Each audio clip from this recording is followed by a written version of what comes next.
All right, and we are back here on the GSMC football podcast. And for the final part of the show, we're going to now preview tonight's game between the 49ers and the Vikings.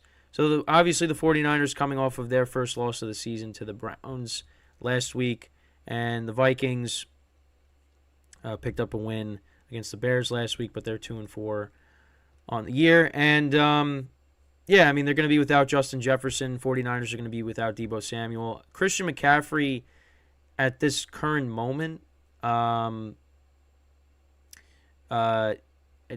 seemed like he was possibly going to play, but I'm looking on Sleeper right now, and it says he's dealing with a slight little tear in his oblique, but he's still expected to play tonight. Yeah, still not good to hear, especially for fantasy owners as well. I know I have him in a couple of leagues. And if Kevin Anglin is still here, we are partners in our partner league, and him and Tyreek Hill are our best players, and we need him to go off because we're kind of down by a lot right now. So hopefully he plays and he has a good game. But we also have Alexander Madison as well, and the 49ers defense. So we got some. Hopefully that could be enough, but we're behind by a lot of points, and our opponent has Brandon Ayuk, who's I hope doesn't do good because I'm going against him in that league and another league as well.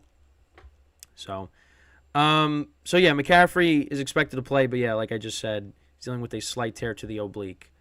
But yeah, I mean, looking at the statistics for the quarterbacks, Brock Purdy having a great year, 10 touchdowns to 1 pick. The first pick was last week. Kirk Cousins is having a good year too, almost 1,700 yards passing. 14 touchdowns to 4 interceptions. Christian McCaffrey, obviously leading rusher for the Niners. He's been great, both running the football and catching it as well. He has 7 rushing touchdowns on the season. Alexander Madison is their leading rusher for the Vikings, but he's only got receiving touchdowns on the year. Vikings kind of missed Dalvin Cook, but they went in a different direction there. And then, with the offenses, it's like so. It's like, the passing yards, Vikings are 3rd, Niners are 16th. But in rushing yards, the Niners are ranked 2nd, and the Vikings are ranked 30th. And then points per game, 49ers are 2nd, Vikings are 18th. So, the Niners, listen, they are the better team in this game, and they should win this game comfortably. But, you never know. And then on the defensive side of the ball, the defense, passing yards, Vikings are middle of the pack. Niners are top 10. They're 10th. They're giving an average of 215.7. Vikings are giving up 241. Rushing yards, Niners are really good against the run. Vikings don't run the ball well, so they're going to be pretty much one-dimensional tonight. Niners are 3rd, giving up 80.2. Vikings are giving up 112.3. So, listen, McCaffrey's probably not going to get a full workload. I think he's still, if he's playing, he's obviously going to be involved, but I think they're going to want to, not push it. So, the Niners are Vikings are going to have to deal with Elijah Mitchell and Jordan Mason probably at points during the game. But yeah, they're not a great team against the run. So, yeah. And then points allowed, Niners are 2nd, Vikings are 21st. So, yeah, all signs point to Niners should dominate this game. Right now, the line is at +7. The total is 43. I'd probably take the over, and I would take the lines to cover, or the Niners to cover in this game. And Kirk Cousins, against good defenses, he struggles. And it's a home game, so we'll see. But Niners should win this game. Even if McCaffrey's not 100%, and even without Deebo Samuel, the Niners have their defense. They're the better team, and they should win this game pretty easily, I would think. And then as for the Vikings, a loss tonight, that gets you to 2-5, and it's just a lost season for you at this point. It already is, even with Justin Jefferson being out. Even if Justin Jefferson played in this game, I just don't think the Vikings would win this game. And like I said, they're going to kind of be one-dimensional. because they can't run the football, and the Niners are really good against the run. So, and we're kind of, in our fantasy league, we're kind of forced to start Madison because, we had James Conner, but he's on IR right now. And McCaffrey is, right now dealing with some injuries, but looks like he's going to play. So, hopefully he plays well. But, yeah. I mean, I think Niners should win this game easily. I'd be surprised. Like, if they lose this game, I'd be surprised. But I don't think it's going to happen. And also, I mean, Kirk Cousins on Monday night. Actually, let's see. What is his current record on Monday night? Because I think it's really bad. Let's see if I can look that up quickly. Or if anyone knows. Let's see. Kirk Cousins' record on Monday Night Football. Yeah, so Kirk Cousins has a career record of 2-10 on Mondays. Yeah, it's not good. Not good. Now let's look at his primetime record. His primetime record. So this is from 5 days ago. The Vikings are. Oh wait, well this is against the spread. I want what is his overall primetime record. Let's see. I mean, this is from a couple months ago.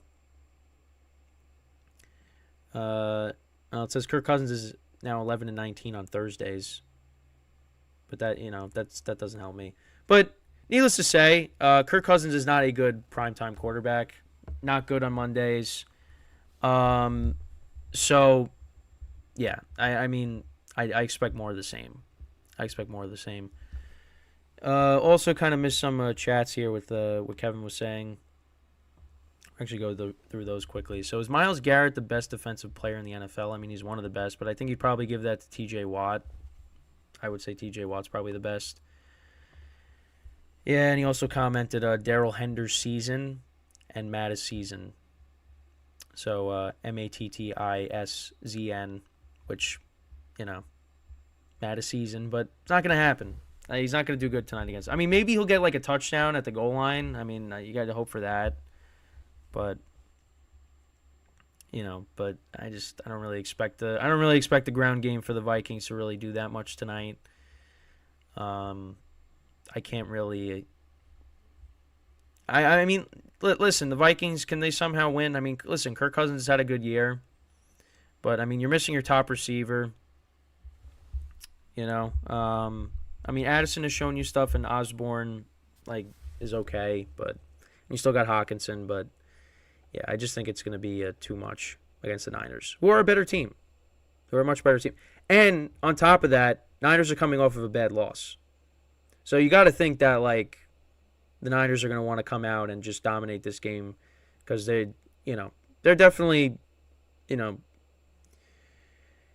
fuming over last week's loss to the Browns.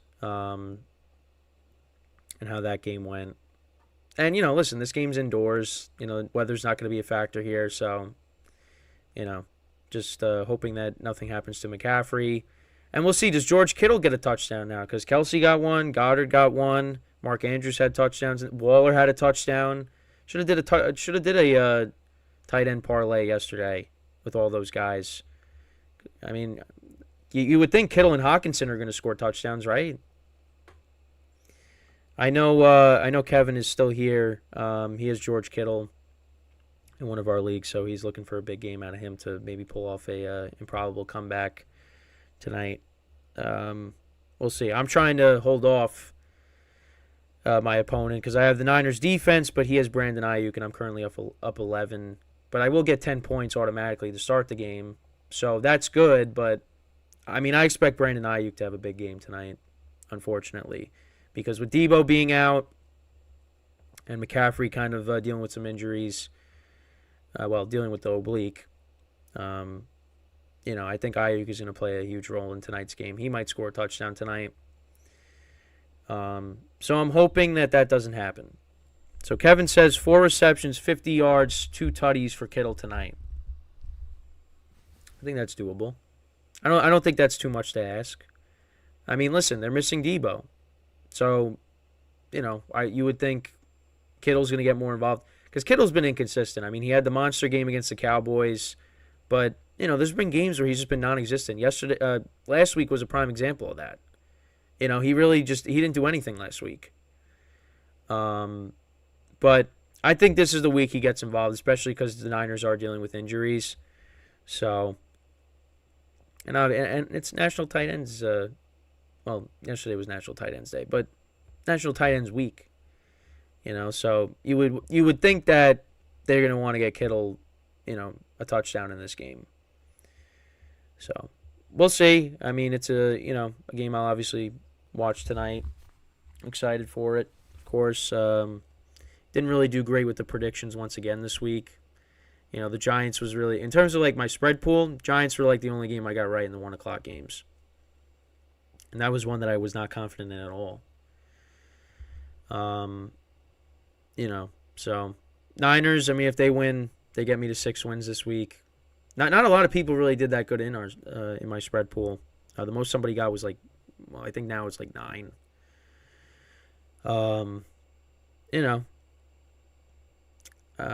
Took the Bucks. They let me down. The Bills let me down. Lions let me down. Browns let me down as well. But yeah, we'll see what happens tonight. I think the Niners should win and cover. But I don't know. If there's one thing that I need I think we were reminded of this week is that football's any given week, any given Sunday, because I mean the Patriots, there was like no shot they were winning that game, and they won. The Steelers, they beat the Rams. The Broncos beating the Packers. Well, I mean, the biggest thing is the Patriots beating the Bills. I mean, the Packers I was not confident in at all, but I'm like, I don't know if I can't pick the Broncos. And especially because the Packers are coming off of a bye week. So I don't know. It's and we were talking about it last night. Like every team is, I mean, every team has lost, but every team is beatable and has had their bad losses. Like the Eagles and Niners had theirs last week. The Chiefs had theirs in week 1. Lions had theirs yesterday. The Dolphins, the Bills. I mean, all these teams have had bad losses.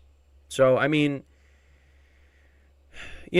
once again, it's probably going to come down to like home field advantage for some of these teams. Like if some of these teams don't have home field advantage, then, it's going to be tough for them in the playoffs. Because you look at the Dolphins and the Lions; those might be the teams that like need the home field.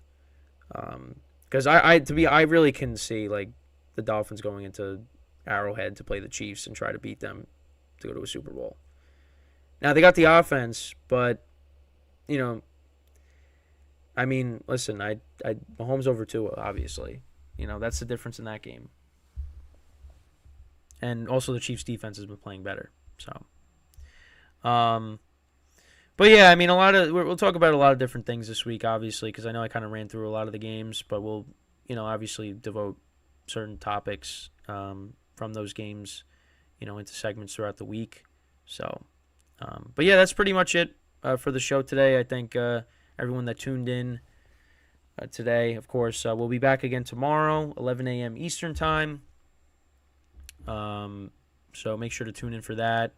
Obviously, Monday through Friday is the football show, 11 a.m. to 12 p.m. And then obviously the Patreon's after that, so I'll record that. The baseball show is Friday, 12:45 Eastern Time, so that's after the football show. So make sure, as always, you're tuning in for that. But of course, we got some shorts coming out today on YouTube, so watch out for that. Just giving my thoughts on what happened last night in the ALCS. So it's going to be going to Game 7.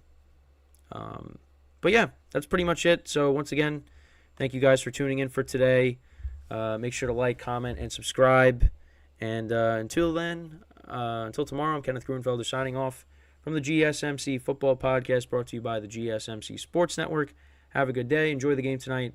And I'll see you guys tomorrow. Take care.